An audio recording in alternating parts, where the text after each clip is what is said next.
ഉപഭോക്തകൻ എന്ന നിലയിൽ നിരന്തരമായി പ്രവാസികളുടെ ആവശ്യങ്ങൾ കിട്ടുന്ന അവസരങ്ങളൊക്കെ ഭരണകർത്താക്കളുടെ മുന്നിൽ അവതരിപ്പിക്കാറുണ്ട്.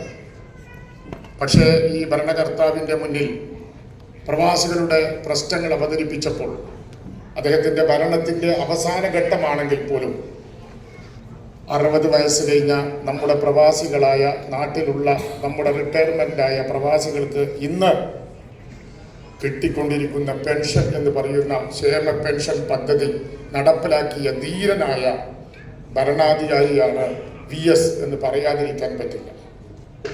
ഇങ്ങനൊരു ഭരണകർത്താവിനെ പ്രവാസികൾക്ക് വേണ്ടി ഏറ്റവും പുണ്യമാണ് ചെയ്തിരിക്കുന്നത്. എനിക്കറിയാം, പ്രവാസികളുമായി ഏറ്റവും അടുത്ത് ബന്ധമുള്ള 60 വയസ്സ് കഴിഞ്ഞവർക്ക് ഇന്ന് 3500 രൂപ അവരുടെ കയ്യിൽ കിട്ടുമ്പോൾ ഉണ്ടാകുന്ന ആ സന്തോഷം.